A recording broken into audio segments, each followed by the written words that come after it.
Bonjour, bonsoir. Je n'ai absolument pas bougé depuis la dernière fois que je vous ai pris pour mon vlog de la semaine dernière. Donc normalement je publie cette vidéo le 1er avril, mais je ne suis pas sûre. Et promis, si c'est le cas, il n'y aura aucune blague dans cette vidéo. C'est promis. Parce que, faut savoir un truc, le running gag du 1er avril, je le déteste. En plus là c'est Pâques, même si au point de vue religieux ça m'apporte rien du tout. Mais par contre on en profite pour aller manger encore plus de chocolat que d'habitude. Même si, est-ce qu'il y a besoin d'une excuse pour aller manger du chocolat? Je ne suis pas sûre. Donc voilà. Bref, aujourd'hui on est là pour ma pile à lire. On est là pour ma pile à lire d'avril. Alors, pour celles et ceux qui n'auraient pas vu ma vidéo de mon vlog précédent, je vais vous faire un petit récap. Faut savoir que ma pile à lire, j'entretiens de plus en plus une relation bienveillante avec elle.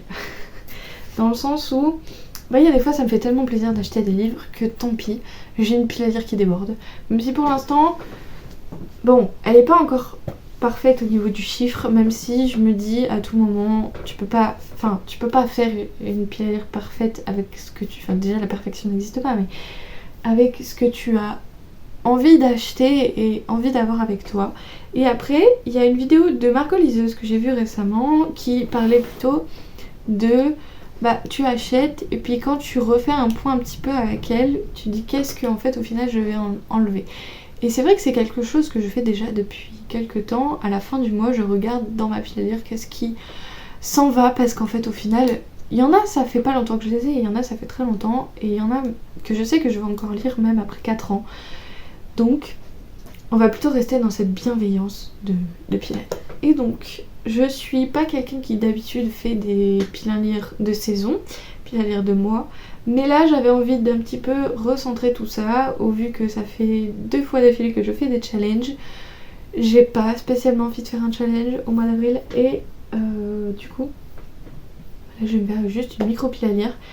Je voulais juste faire une moyenne d'à peu près du nombre de livres que j'ai lus depuis ce mois, depuis le début de l'année, donc je crois que je suis à 37, ce qui est énorme.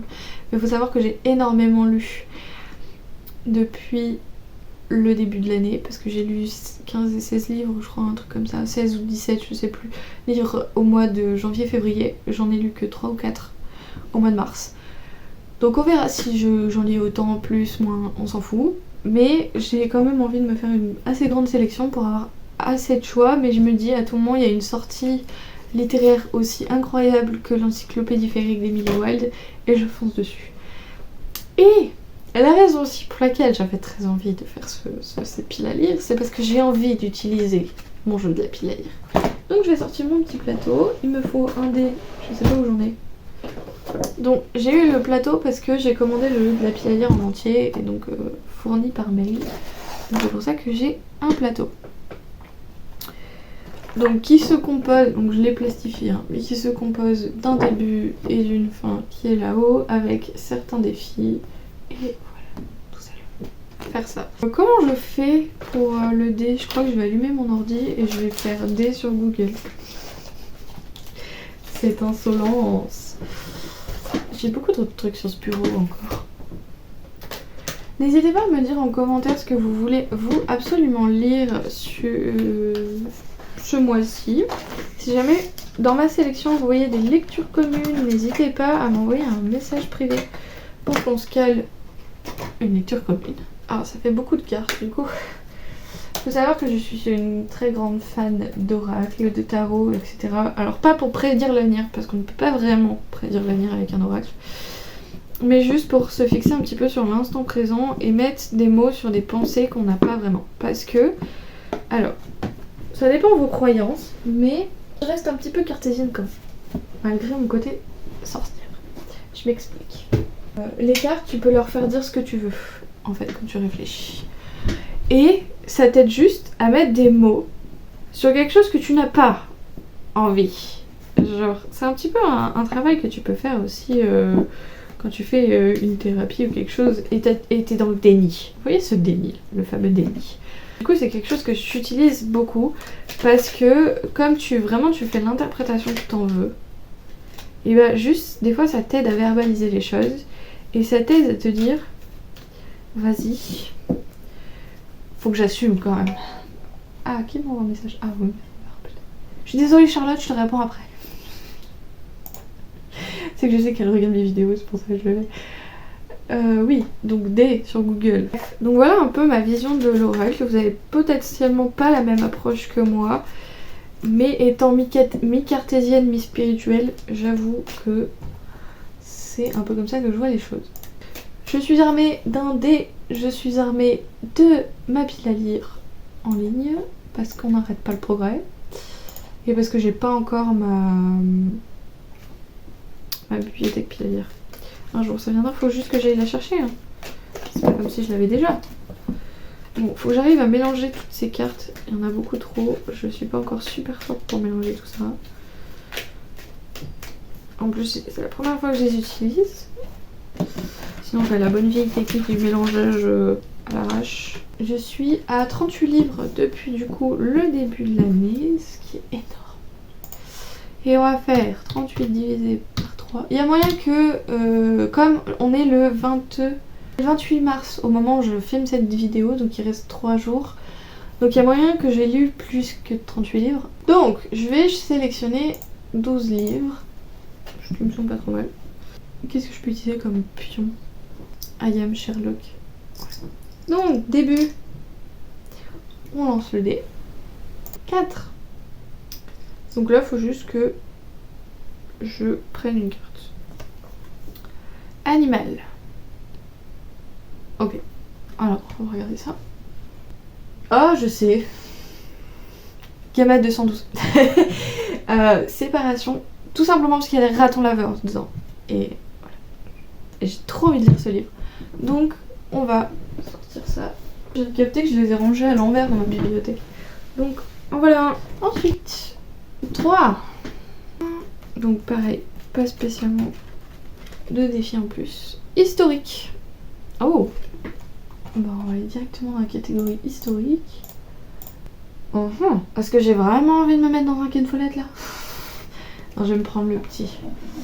Il y en a. C'est lequel le petit? C'est celui-là. Le jeune homme au bras fantôme, c'est un livre que j'avais eu dans la box de Once Upon a Book, je sais plus quel thème. Que je vous fais le résumé. Oui, Gamma 212, du coup, c'est un roman science-fiction avec des ratons laveurs, mais qui sont pas là en tant que personnage principal. Je veux pas en savoir plus, ok?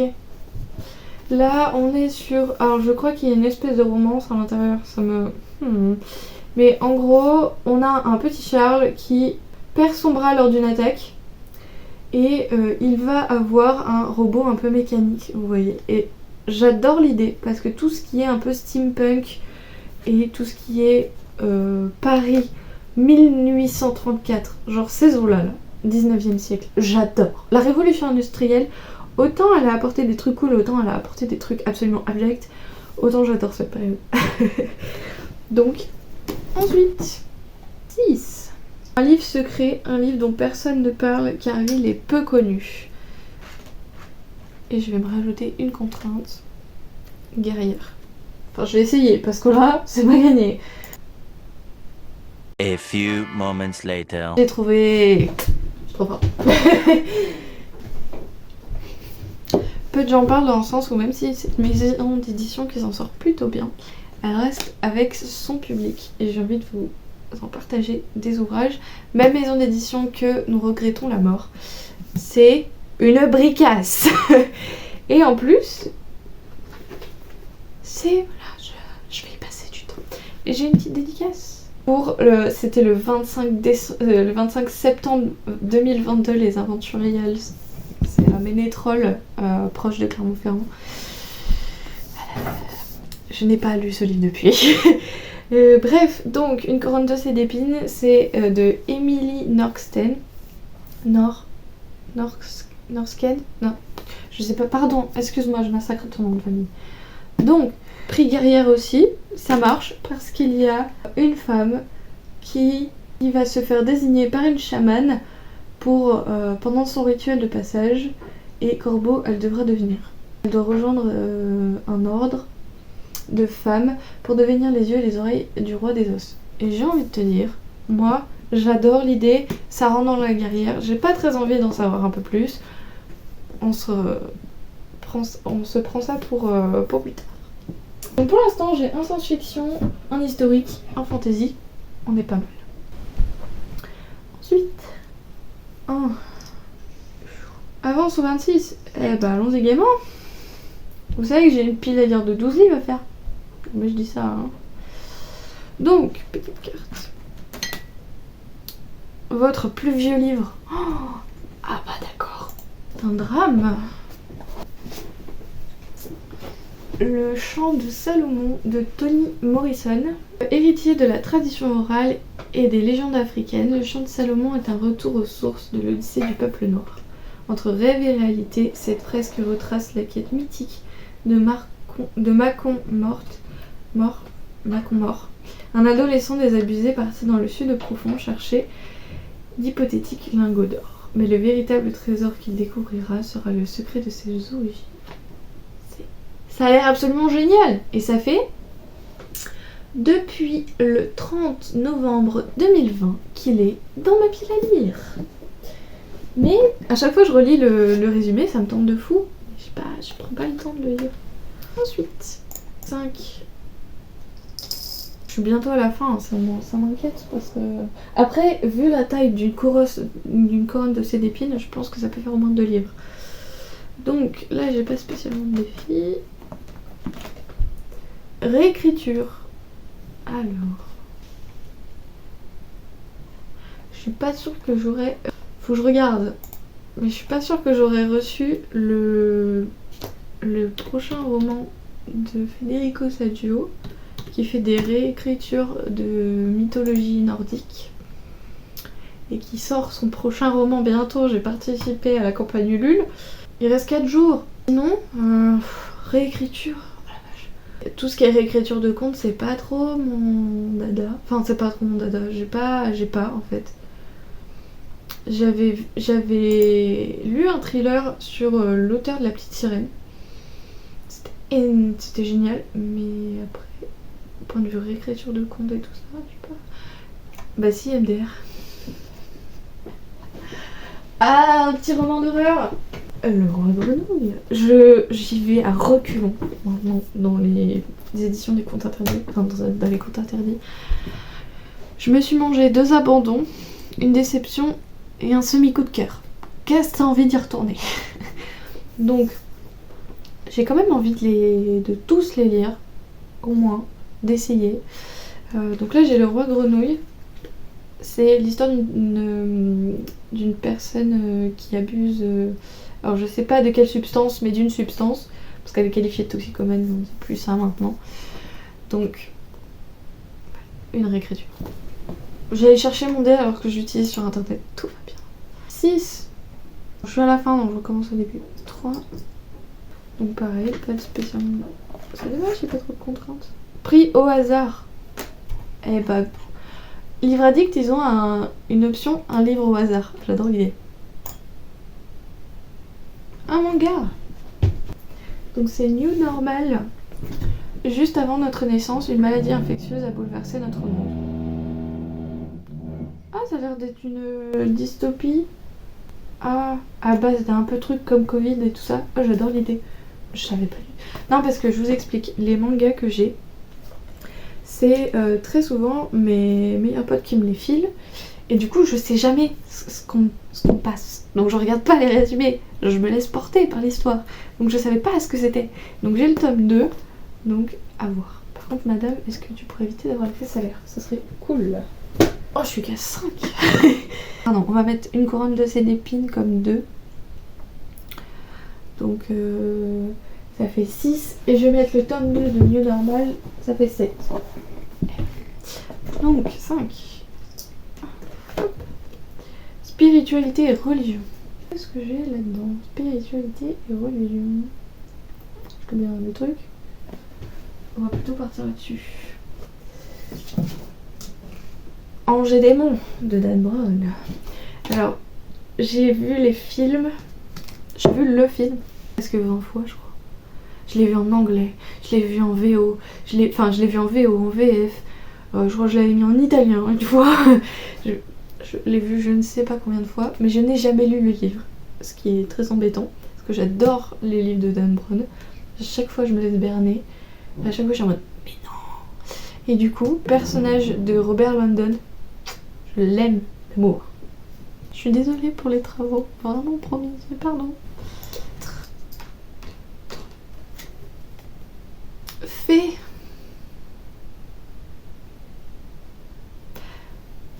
Mais celui-là, si je l'ai pas fini. Allez, on fait. Mais de toute façon, c'est sûr que je l'aurais pas terminé. Donc j'ai celui-là à finir. Il est plus. Je sais pas ce que je préfère en vrai. Parce que j'aime trop les deux. Plus que deux. Un livre que tu trouves moche. Ah bah ça va pas être compliqué. Mais attendez, petite contrainte. B-Book. Black Indigenous and People of Color. Ok. Why not? Par contre, un livre que je trouve moche. J'ai du mal à avoir des romans que je trouve moches dans ma pile à lire parce que je fonctionne énormément au visuel. Du coup, j'ai du mal à acheter des livres que je trouve moches. Bon, je sais pas trop. Disons que j'en ai qui rentrent dans une catégorie et pas dans l'autre. Ça m'enquiquine. Alors, je le trouve pas moche. Je le trouve atypique. Mais on parle de... si on reste dans le stéréotype visuel, on parle d'une personne de couleur noire. Si on parle d'un stéréotype visuel, parce que ça se trouve, c'est pas du tout ça, hein, mais on verra. Mais c'est vrai que quand je réfléchis, il n'y a pas beaucoup de... Bah si, j'ai une lecture en cours aussi où il y a des... On va en Guadeloupe, donc est-ce que c'est la même chose? Mais oh non, j'ai défoncé mon marque-page. Oh, putain. J'avais oublié que j'avais ça à lire aussi. Du coup, je vais mettre celui-là, mais pas parce qu'il est moche, parce qu'il est plutôt atypique. Et vu que je viens de me rappeler qu'il m'en reste deux et que j'ai celui-là en cours, oui, je triche. Je rajoute dedans. Donc voilà, nous avons 12. Faut peut-être que je vous parle des deux derniers que j'ai mis dedans. Sinon. Donc ça, c'est un roman de Virginie Casal, pardon, qui est un roman d'aventure un peu policier enquête en Guadeloupe. Et on va retracer en fait comment dire, on va aller chercher un trésor de Christophe Colomb qui a été perdu. Donc en plus j'adore le visuel, tu vois, vraiment. Et ça, c'est un roman de science-fiction où en gros nous avons un groupe de jeunes qui vont embarquer sur Genesis 11, un vaisseau de la compagnie Babel Corp. Et leur mission, c'est de récolter sur la planète une substance fossile ultra puissante. Et ça a l'air de partir en cacahuète et ça a l'air trop bien. Et c'est Louise de la chaîne Rêve ta vie en vecteur qui l'avait énormément conseillé.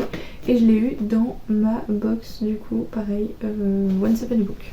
C'est que ça fait beaucoup de livres. On va essayer de... Et voilà. C'est bon, je suis prête pour la miniature. C'est plus une pile à lire, ça. Ouais, j'ai failli renverser mon thé, mais quel abruti. J'espère que cette vidéo vous a plu. Si jamais vous me découvrez, j'espère que vous avez passé un agréable moment. N'hésitez pas à aller regarder mes vlogs, qui sont certes très longs, mais on vient prendre le temps de prendre le temps un petit peu. Le but c'est que vous vous installiez avec un thé, un café, ce que vous voulez, et que vous chillez un max dans votre canapé. Sur ce, je vous souhaite une très bonne journée, une très bonne après-midi, une très bonne ce que vous voulez. Fin de vidéo, bah faut mettre un livre. Une pile de livres, mieux. J'espère que vous avez passé un très bon moment et je vous dis à bientôt et surtout, prenez soin de vous.